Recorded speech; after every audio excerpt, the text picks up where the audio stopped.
Hi everyone, this is the sixth episode of my podcast, Millennials Unfiltered. My name is Boon Chong and I'm joined today by two guests. My first guest is Vera, who has worked extensively in the media publication space and is currently a senior writer at Confirm Good.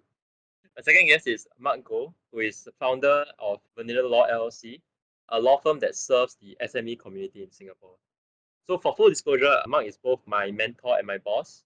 Before we proceed, maybe both of you can help share a bit more about yourselves. Vera, perhaps you would like to go first? Okay, sure. So, like you mentioned, I'm a senior writer now at a publication. So I cover mostly like lifestyle news, current affairs, and also food. And my company, we own like a collective on Telegram. So if you are in one of those very big Telegram channels, chances are it's probably owned by us. I think we have close to 20 channels, and they all cater to like different audiences and demographics. So basically we just post like the latest happenings, good deals and everything. We dominate the Telegram space. So that's what my company does. Thanks a lot, Vera. And Mark, maybe you could delve a bit into yourself as well. Hi everyone, good morning from the UK. So I'm actually now based in the UK. A little bit about myself. I suppose I am the old guy to give a different perspective in this talk. So I started out I started out my own law firm about 28 years ago. So I've been in practice for almost 28 years. Of course, the law firm did not start out as VanillaLaw. We went through at least 5 iterations in terms of the branding, in terms of the message, in terms of even its business model. So I think hopefully this will be the last iteration because I'm about to retire and hopefully be able to hand over, to a younger generation when I retire. So that's me. Okay, thanks so much, Mark. The topic that we will be discussing today, the three of us, is FIRE, which is short for Financial Independence Retire Early, which represents following a very aggressive investing style and saving strategy with the aspiration of retiring at a very young age, which is depending on who you ask. You can be tagged at, say, your 40s, your 30s, and maybe for even the most gung-ho millennials and Gen Zs, maybe even their 20s. Now, FIRE started predominantly as a Western concept and was born from the passions of young adults who reject the notion that income earning through means of employment must steer and dominate the bulk of one's adult life. And these young adults believe that the reward of retirement should not be exclusive to the elderly in their golden years, but should be reaped at a much earlier time, at the prime of their life. And of course, this FIRE movement can't be viewed in a vacuum, but perhaps more appropriately viewed hand in hand with this growing sense of burnout amongst young workers, reports of growing disengagement at work, and maybe seen from a much higher abstract level, a lack of meaning in mundane work life. So perhaps to kick us off, Vera, maybe you can share a bit about maybe when you first heard or learned about FIRE, it's what it means to you and how it sparked any interest. Okay. I think regarding FIRE, right? So how I found out about the subject, it's quite funny. Like it was true, like my Wall Street bet friends and finance bros, that kind of thing. And so, oh yeah, for context, right? Wall Street bets is like a Reddit thread, so it's like a forum where like everybody who invests and are into like finance and investing is like a whole cesspool of people together. So yeah, I actually heard the term FIRE from my friends who are in this community.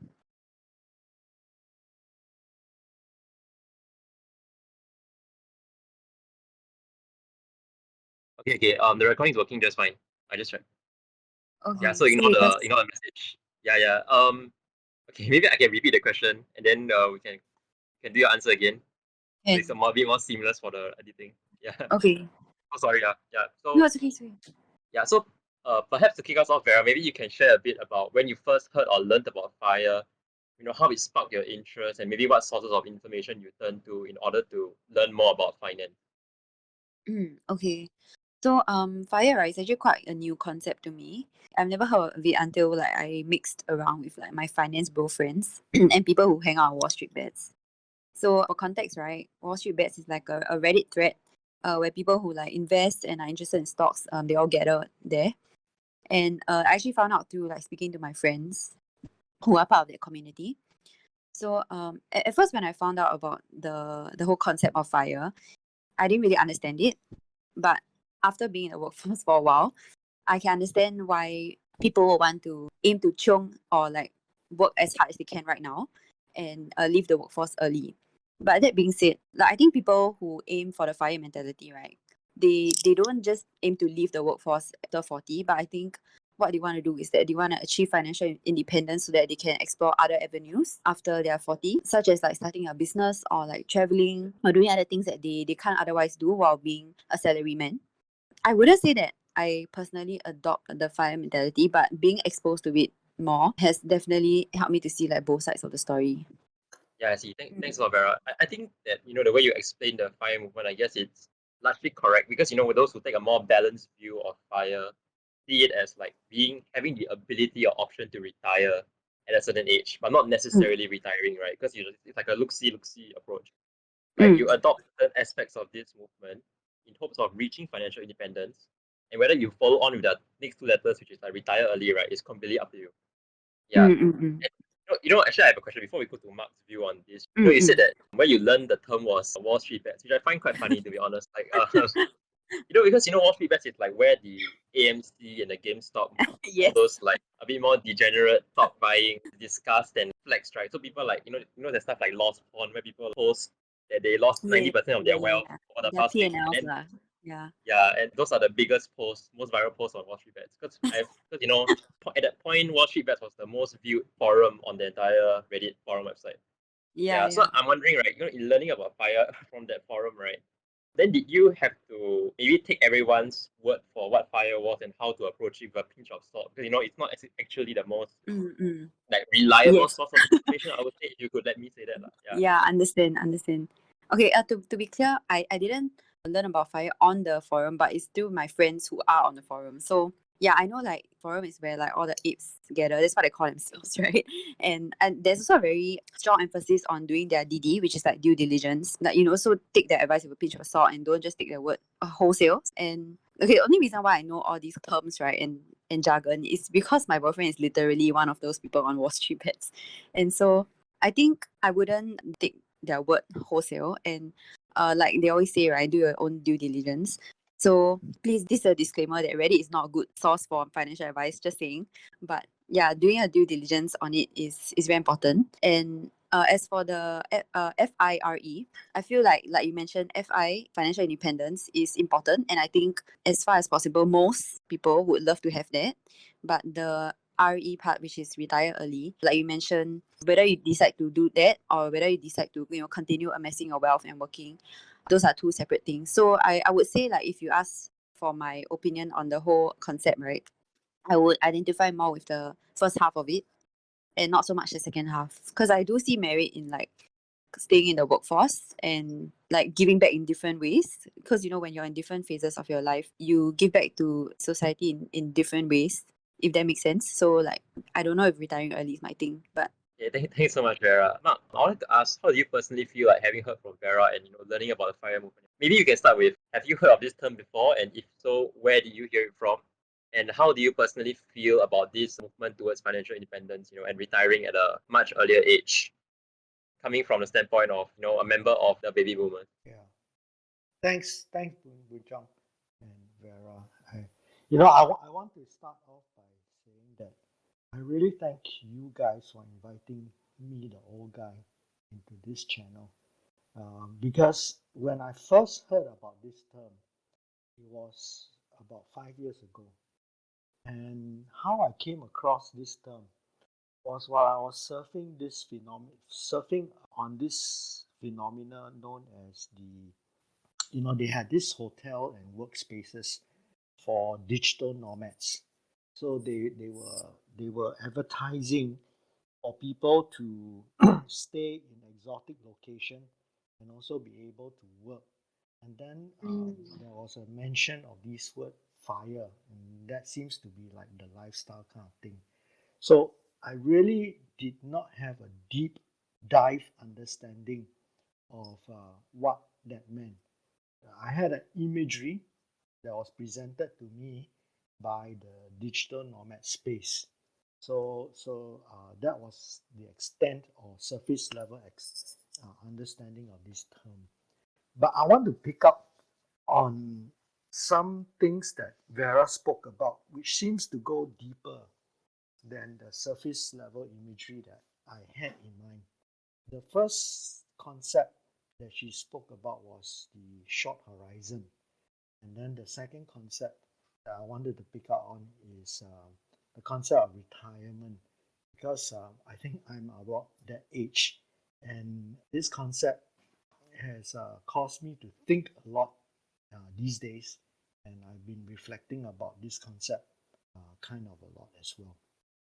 Now, in terms of the first concept of horizon, let me share with you something maybe I don't know whether y'all are aware of in the dot-com era. Before the dot-com era, Vera is right that my generation, we were most concerned about getting a good steady job.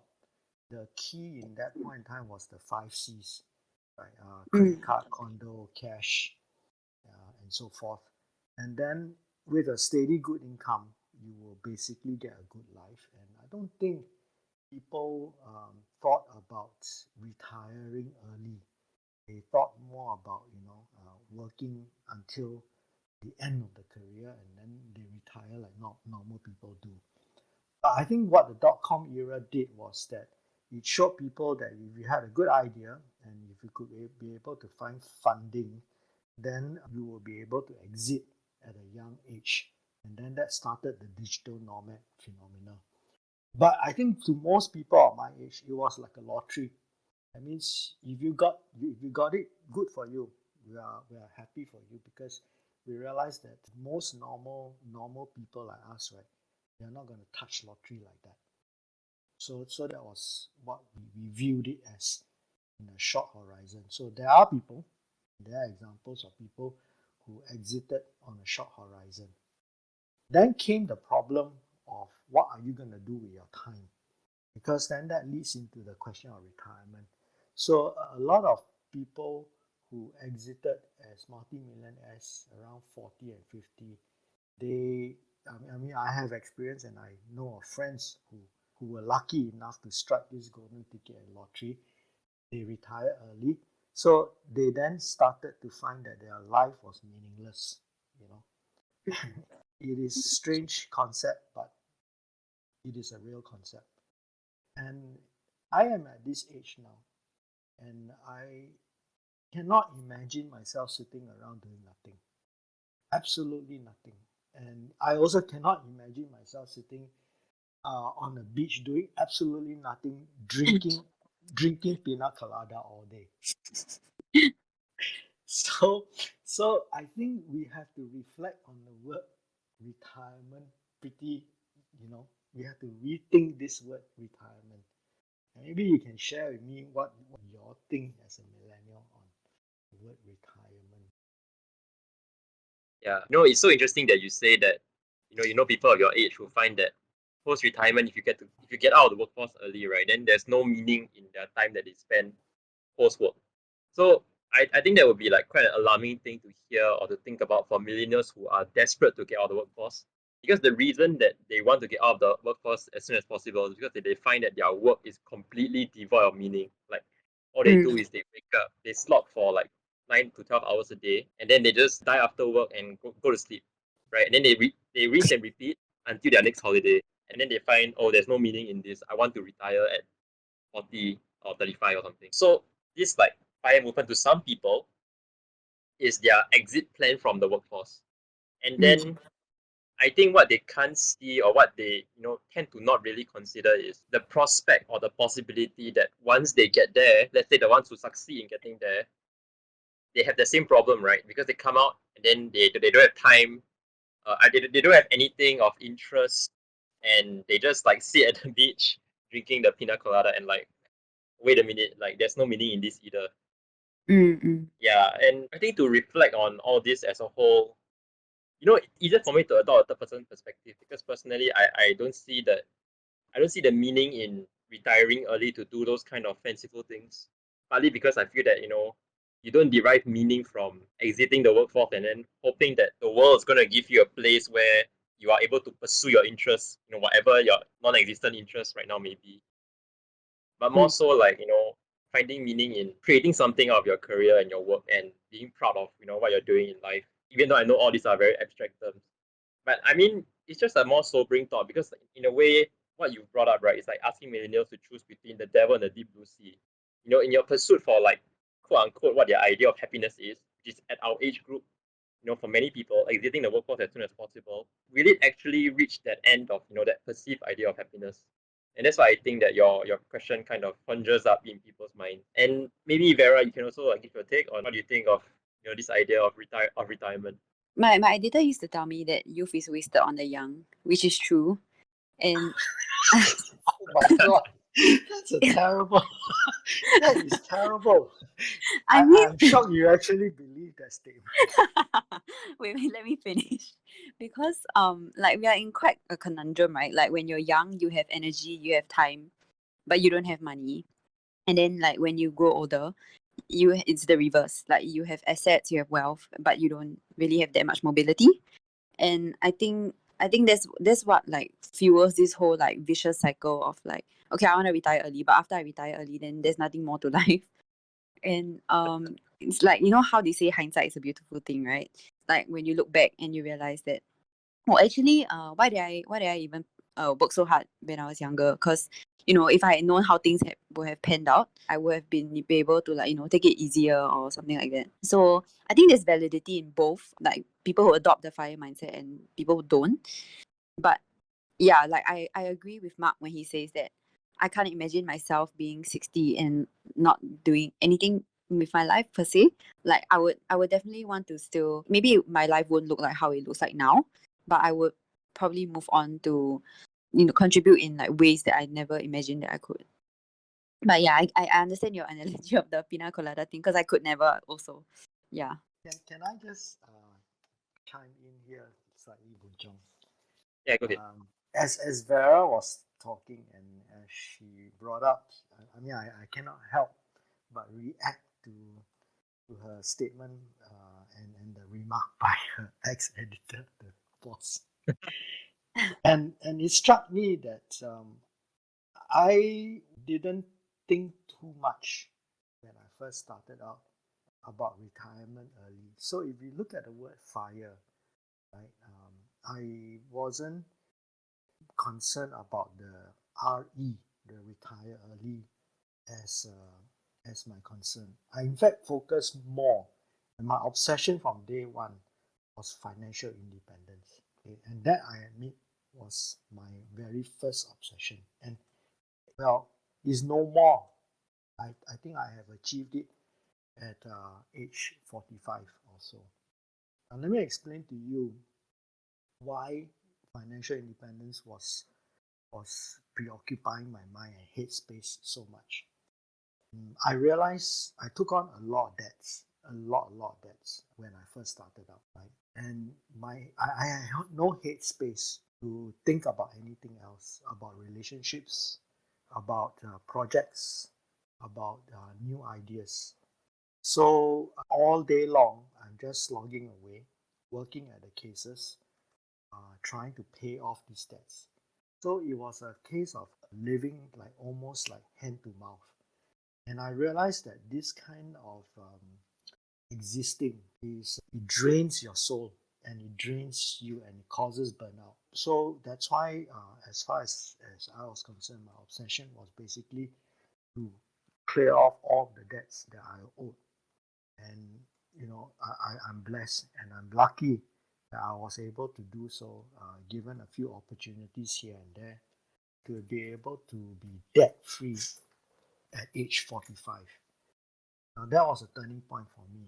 Really, it was a turning point for me because the moment I was debt free, my life changed. Not in terms of possessions, right? Not in fact, I didn't want to possess any more things, and I didn't want to buy more things because then I'll be always worried about getting into more debt.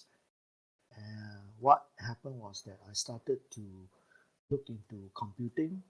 I developed my own software. I started to look at expanding my knowledge in other areas. I started to pursue my other interests. I started to look at new relationships and, considering even like now, mentoring people like Boon Chong and so forth, which I find very, very fulfilling. And so this to me was my experience.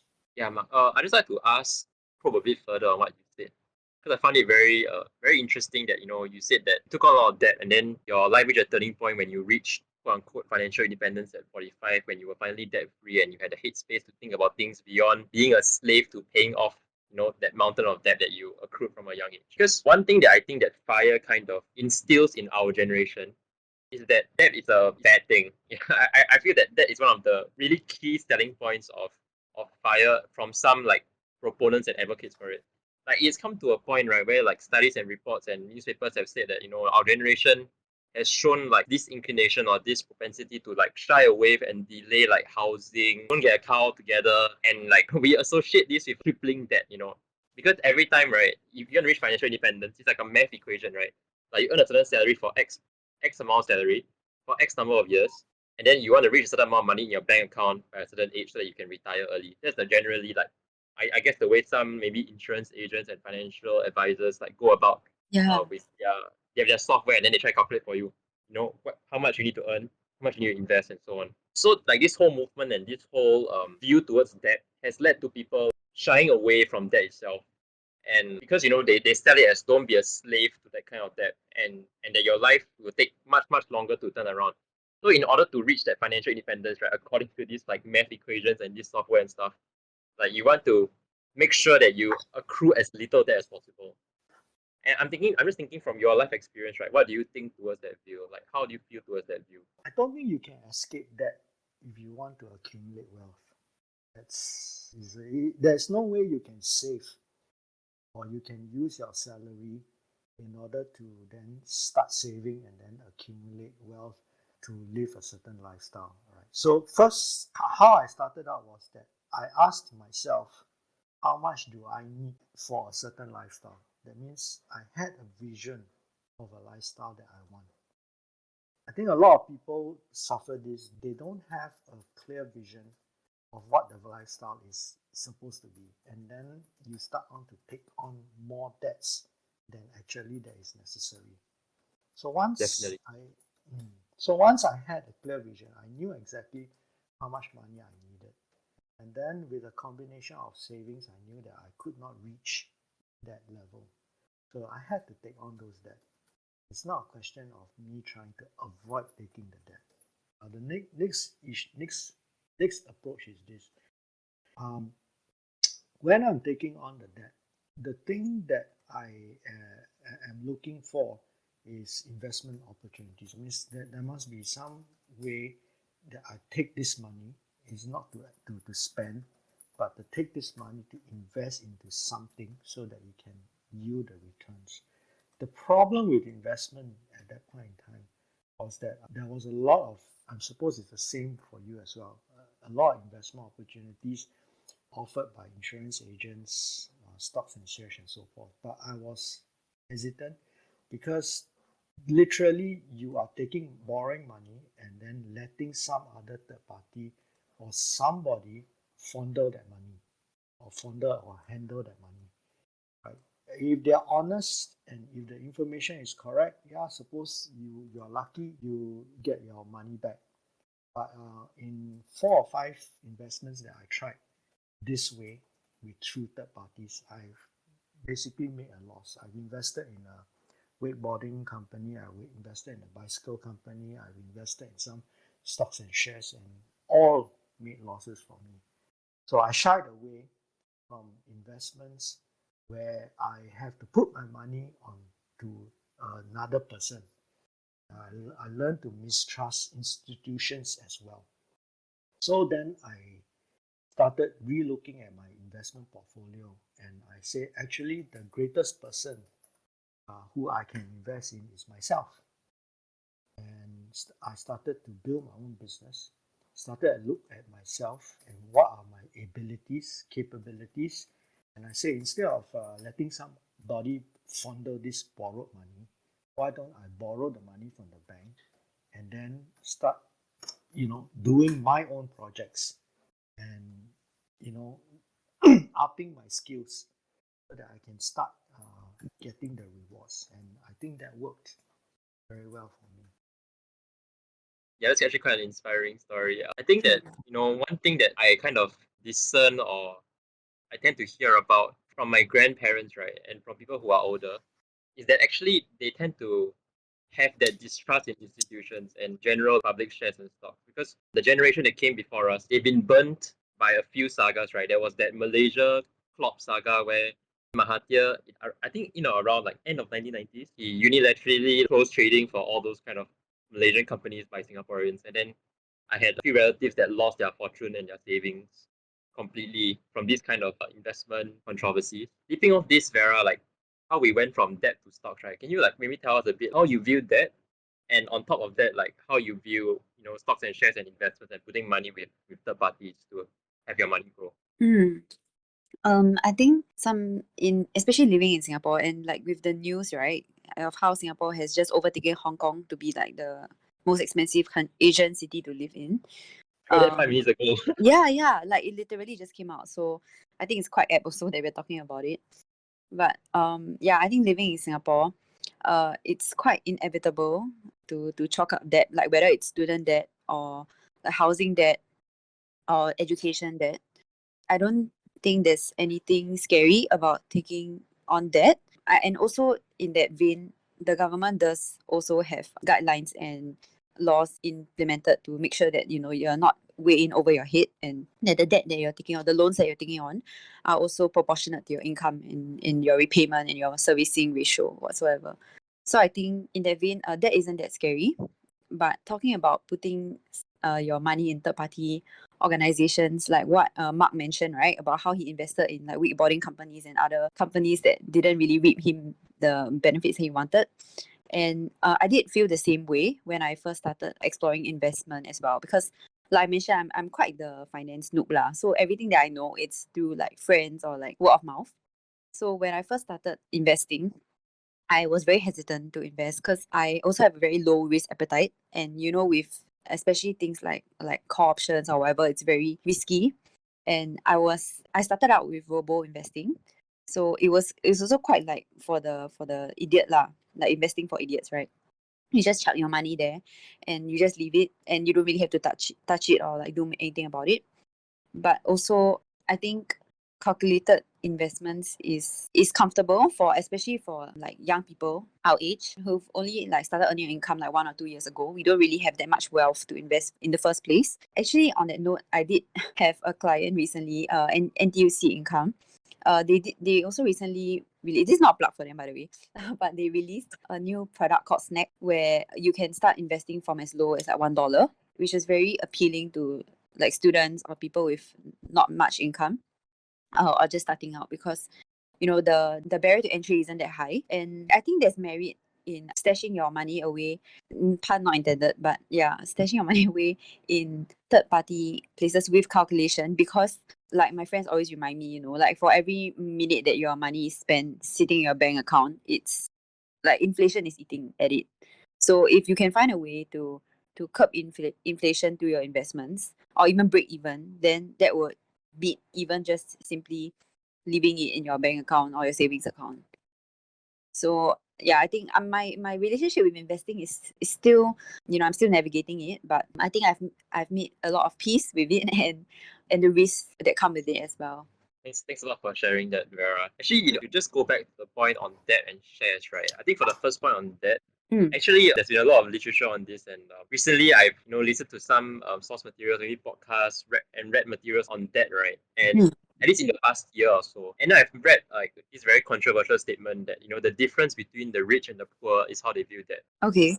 Yeah, and the statement goes like the rich never shy away from debt because it is necessary, and it can in fact in other parts of the world like the US and the UK cause them to save a lot of money in terms of capital gains tax, so on and so forth. And their willingness to borrow, especially for business owners, borrow against their shares in a certain company so that they have their disposable income without compromising on their intangible assets at hand. Yeah, whereas the poor, okay, I mean, it's a bit controversial, but for the poor, when it comes to Mm. like being a workman or being an employee, most of the time, there is more of that propensity to shy away from that as a result of, you having that disposable income and having that safety net and not wanting to have that, negative balance or chip away at the balance on your personal balance sheet. And then it really goes both ways because to some extent, some of the advice, right, that you see online on like social media sites or maybe even YouTube channels that advocate financial advice, you can go as far as saying that, maybe you want to set up a company so that you can like gain access to greater leverage, even if the company is not in the business of doing a real business, for example. And there are people that advocate this kind of advice, right? Depending on who looks at the advice, I find that they view it so differently. Like from someone who comes from a very well-off background, they're like, yeah, my dad does this, or I've talked to people who think that yeah, it's all about gaining that extra access to leverage, because these are people that are very used to having that kind of negative balance in their balance sheet, or like not balance per se, but like that kind of debt or liability on their balance sheet. As compared to like people who are less exposed to such strategies that, number one, they're not very good at handling this kind of debt because they can come to a point if you don't play your cards right that it destroys you financially to a point where it is extremely hard for you to recover. Yeah, there's a lot of talk about that, but I find that people tend to take it so differently depending on their social economic background and what they are looking to do with the debt in general. Boon Chong, may I chime in here Yeah, because of course, Mark. I think you have touched something that's sort of like resonated with me quite deeply. And Yeah, sure. Please go ahead. let me share with you two parts here. I want to talk about debt and age, debt and your age. And then the other one is debt versus expenditure investments. So if we talk about debt and age, I think you are perfectly correct that if you shy away from debt at a very young age, then you are actually not going to be successful because you have to take on risk when you are young.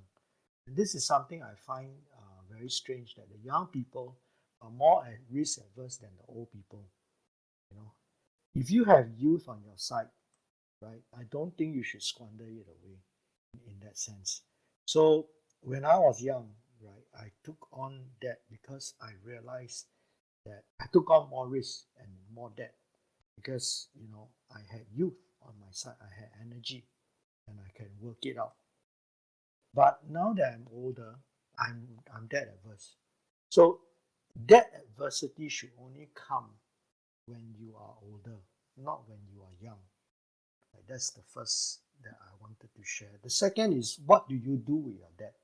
Most cases I saw of people failing in their debt management is that they actually take the debt and then they spend the money on lifestyle expenses like buying Ferrari, buying branded goods, expanding on luxury items. But if you use the money for your debt wisely, like investing wisely in yourself, or even like what Vera says, in good counters and good trades, I don't see why it is a bad debt, or you will end up in what we call a bad debt. I don't see why. It's just good risk taking. So that's what I wanted to share. Yeah, thanks a lot, Mark. I think we've talked about enough about debt and shares. I think we can maybe move on to some of the less talked about issues with FIRE. When people talk about FIRE, I think that one problem with usually the software or the math equations that people use to calculate how much you need to save by a certain age in order to retire early. One problem or one issue that people have criticized this math doing for is that number one, it tends to not account for personal emergencies in your family, right? Let's say you grew up to a certain age, and then let's say you had a goal of saving 1.5 million by a certain age, right? Like okay, that's hypothetically 40 years old, and then you retire at 40, and let's say at 45, maybe let's say one of your parents has a critical medical emergency, and you need to fork out a huge amount of money to pay off that kind of emergency. So like some critics of FIRE have brought up the fact that you can't do the math because you can't really anticipate all these future events. Okay. The second greatest obstacle to FIRE, on top of the fact that there are all these unanticipated expenses that may come up in the time that you retire, right, is the possibility of recession, right? Because the thing is, for my own social network, a lot of my peers who are around my age, they are fully invested, which means that 90 to 95% of their combined assets are in the stock market. or in some form of investment, opportunity. And they are completely fine like riding that recession as and when it comes, because it has come to a point, where some financial pundits and experts think that recessions are, for the most part, a cyclical thing, even though, some people feel that recent events say otherwise. And as someone who has sailed through multiple recessions, do you have any views towards how recession should affect the way you handle your finances, Mark? Okay, I just want to correct you. I have gone through 5 recessions actually, but I have never failed to weather through them. Yeah, of course. And I think I'm weathering through the longest one now with a healthy cash flow. So I have a very healthy cash reserves. So I started out with in my business, right? I worked out on a monthly basis many years ago how much I need for my overhead expenses. And I was told by a banker that I should have cash reserves of at least 3 months. So of course it was very, very difficult to have cash reserves of 3 months when I first started out. So in the first few years or so, right, I had cash reserves of maybe about a month or so. But I was obsessed over it. And I can tell you now I have cash reserves of about any one time point in time at this stage now about for a year, right? To 1 year. But the problem is that if you have to, it's not about hoarding cash. If you hoard too much cash, that's no good, because like what you said exactly, inflation eats at it, right? And you don't want to do too much of that. But not having cash reserves, that's also reckless. So the art is to measure how much cash reserves you need. You know. So this one was particularly long, this COVID-19 situation, and if we didn't have the 1 year cash reserves, I don't think we would have been able to weather in some of the problems. Yeah, then with regards to Vera, maybe from your perspective, because we've only weathered like probably this COVID-19 pandemic and how it's affected the economy. Maybe you can share your experiences if that has in any way impacted your finances, or whether you've learned anything as a result of going through this pandemic. I think yeah, going to the workforce, luckily I've only had to weather this recession, and hopefully not many more. But I'm lucky enough that I managed to keep my job to the brunt of it, the brunt of the whole COVID situation. So I'm very blessed and thankful about that. And I even actually managed to switch out jobs, as you've learned. So that's something that I'm very thankful for as well. And I know not many people have had the same experiences or privilege.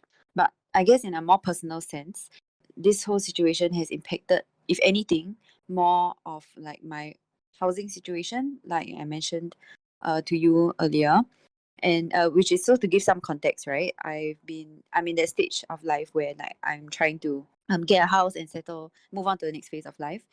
And my partner and I, we've tried to BTO. So BTO is Singapore's build to order scheme, where you put in a ballot for public housing. And we've tried to BTO 9 times, and we have failed Wow. all of them. Yeah, so we haven't ever managed to get like a queue number at all. Yeah, so that's very unfortunate. And we even spoke to the MP like during the Meet the People session to get him to write an appeal for us to HDB. So that has been quite demoralizing. And so moving on, right, we've been trying to shift our strategies to get looking more at a resale house instead. But of course, with the whole economy now, like they always say, it's not a buyer's market now, right? So I think housing prices are at all-time high right now, and everyone is also on the lookout to get a flat. So it's not great. And on top of that, like there are other factors to consider, such as like a lot of delays in the renovations because of like supply chain issues. And even for those like my peers who have managed to get a BTO, because of the COVID situation, like it's been pushed back by like 1-2 years, and which kind of like puts a wrench in like things and your long-term plans lah. I think that is how I've been the most affected by this situation. And to be very honest, I feel like we went through a recession without actually realizing we were going through a recession, until one day we looked at the numbers and we were like, oh well, shit. Yeah. So I think navigating this whole concept of a recession is very new to people like me and perhaps you as well, because we are just fresh into the workforce. And like when the whole Lehman Brothers incident happened, that was over 10 years ago. And I had family members who were very affected by it, and I never understood it. I never understood the concept of like bonds and stocks and losing like your lifetime savings. But now the reality is getting truer for me. So that's just a millennials experience going through something very new and global. Well, let me just tell you all something. You will bounce back. So if you don't lose heart, that's all I want to Mm, say. thank you. That's very heartening coming from someone who has been through 5 recessions. Yeah, I mean, for the housing issue, right? I actually have a very similar experience with, some of my peers and myself. Like, okay, personally for myself, I've been contemplating the idea of going to start, balloting for a BTO. Mm, And I think the strategy or like the experience that I've been hearing from my peers is generally that it's been very bad. Like oversubscription has been through the roof for like the more prime locations, and as a result, the strategy is always like you ballot X number of times, and then if it doesn't work out, then you start looking at resale and private houses, right? yeah. But then you have to stomach the fact that there's a possibility you won't make money out of that property, out of purchasing Yes. the property. Yeah. Yeah, which is a huge thing because when you talk to adults or talk to people of the older generation, like how do you make money from property, right? Generally, Mm, the most fail-safe way is you get the BTO first because that is like most of the time like guaranteed profit making if you sell it, mm, right? mm, mm, If you intend to close the property after a few years, after the MOP period, the minimum occupancy period. mm. Yeah, I was thinking maybe Mark, do you have any thoughts on the property market in Singapore? Having purchased maybe one or more properties here. Well, I can't tell you what the current property market landscape is looking at now because I'm actually off the grid. I'm not looking at this now presently, but I can share with you from my past experiences. And Yeah, I of think, course. yeah, and a lot of it is basically right time. So I don't think you will see this kind of surges anymore. So I started out actually owning or getting a 4-room flat in Tampines, and that was where we were. And then it was a resale flat, so we didn't have this concept of BTO then. So there were new flats coming up, and I saw around the neighborhood. And I suppose that was when we first knew about this BTO concept. And I suspected that if the newer flats came out, right, my property just across the street would drop in value. So I quickly sold that away, right? I didn't make a lot of profit, but I sold that away. And I took a risk in buying a condominium after that, right? And this is where I'm currently living. So I've never really speculated in property, and I have never moved since then. So I've been living where I have been living in a condo and just paying off the debt for many years. But the property prices, the price that I bought my present private condo, right, has shot up. The amount that has gone up is mind-boggling. And I know the paper value now is worth much more than what I paid for. I don't see that kind of jumps anymore. And I don't think it is possible for the younger generation, at least in Singapore, because the property market is, I think, if I'm right, pretty mature now. So property investment, I don't know. I'm not too keen. The prices are too high, and that's why you see that I'm not putting my money there at all. I see. Thanks so much, Mark, for sharing. I was thinking, perhaps as our final topic, since we have Mark here who is currently based in the UK, right? I was thinking, since you're talking about retirement and financial independence, I thought that we should maybe perhaps discuss, given the recent news that Singapore is second in terms of like the most expensive city in the world to live, second only to, I believe, Tel Aviv in Israel. Have you ever thought about immigrating to then, because when you immigrate to another country, let's say post-retirement or at a much later age, what happens is that the amount of money that you have saved by then, right, could then allow you to, weather the remainder of your lifetime in a country that is a lot more affordable with lower cost of living. So I was thinking of this like in a two-pronged manner, like maybe first on Mark in terms of how has residing in the UK for this amount of time do you see that difference in cost of living? Does it have a material impact on your finances? And maybe from Vera on whether you've ever considered immigrating to another country after a certain amount of time in Singapore and that effect on your finances as well. Yeah, maybe you can start with Mark. Yeah. So it's a very good question, actually, and this is part of my retirement plan. So I told you, I don't think it impacts me in terms of just finances, right? I think it's more than that.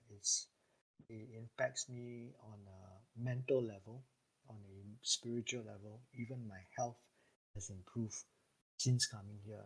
You got to understand that I have chose Manchester deliberately as opposed to London, which is the more expensive place. Moving to a place like London is no different from staying in Singapore. It is crowded, it is expensive, it is a major city. Right? Whereas I'm a city boy, so I can't live in a rural country setting and I can't just go to a beach, and have no infrastructure. So I came up north, right, which is much, much cheaper in the UK. It is still a city, but it is a city. Just imagine Singapore back in the 1970s. It's not as rural or ulu as they say with kampungs and so forth. No, it's got high skyscrapers and so forth. But you have a population of only 2.5 million people here on a land space bigger than Singapore. So there's a lot of space in Manchester. And if it's not so pressurizing, you don't have to rush for seats, you don't have to rush for anything. Right? And pace of life is much slower here because it's near the countryside and where the food is. So these are the things that I am considering now and I am taking in as more important in my life. Yeah, how about its impact on cost of living? Do you see that a material difference then for your finances? Yeah. I mean, the cost of living here is like, 25% cheaper than if I were to be living in Singapore. The only downside is transport. The transport cost here is very expensive, public transport. But in terms of food, in terms of household expenses and so forth, right, you will be surprised it's much cheaper than in Singapore. So let me give you a very classic example.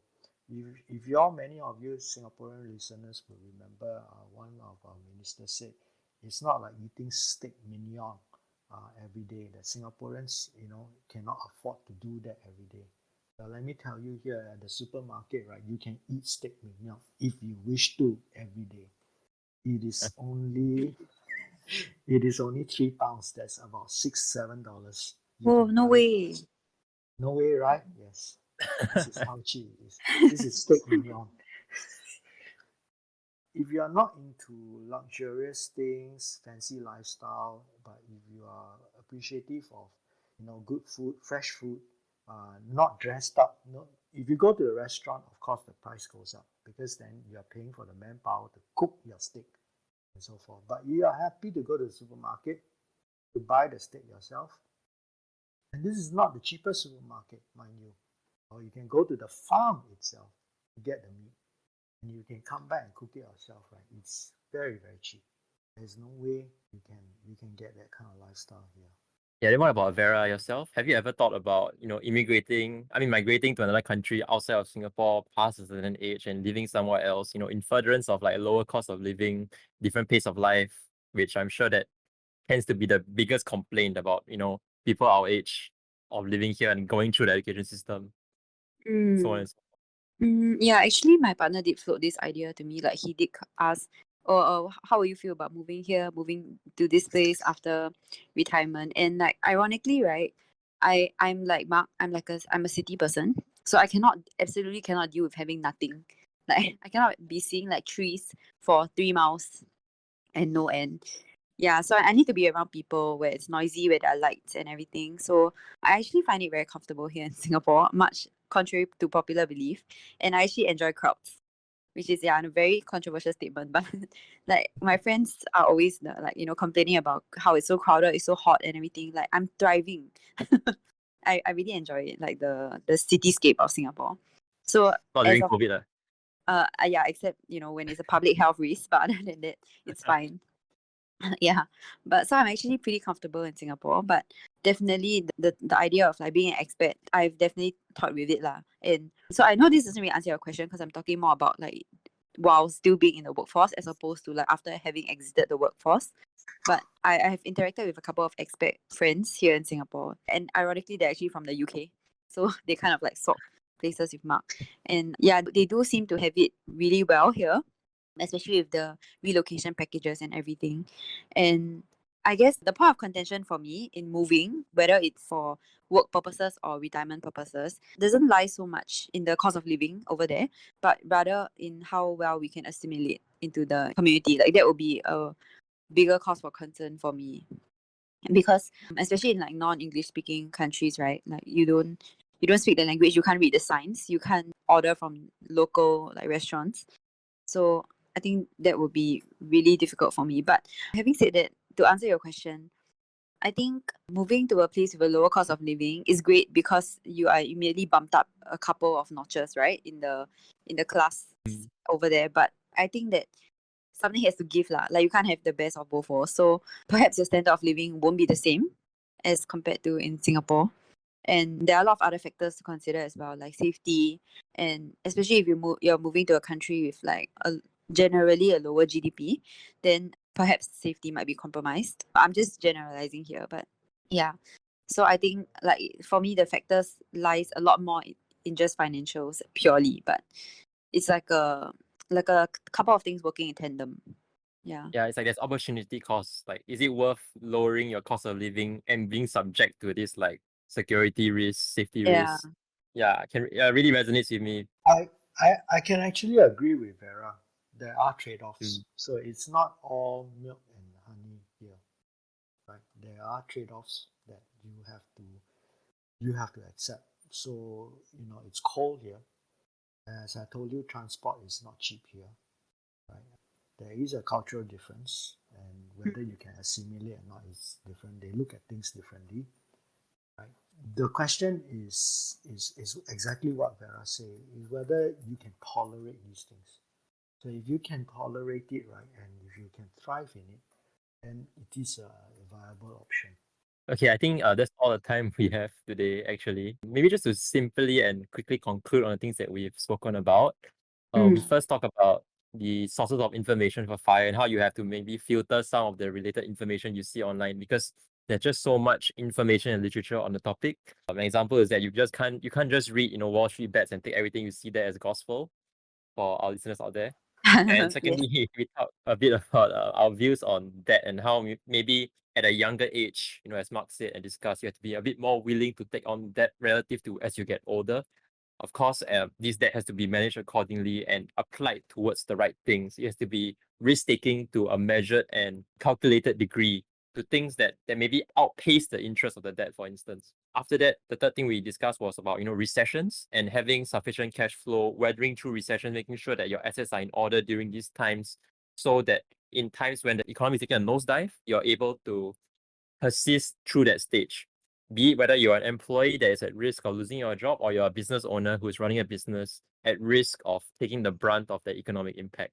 And of course, the last thing we kind of discussed was immigration and, whether it was something at the forefront of both a millennial and a baby boomer's mind when it comes to lowering your cost of living and the opportunity cost that comes with that lower cost of living across different countries, if and when you decide to retire or move to a different country with financial implications in mind. That being said, thank you so much, Vera and Mark, for coming as guests on my podcast today.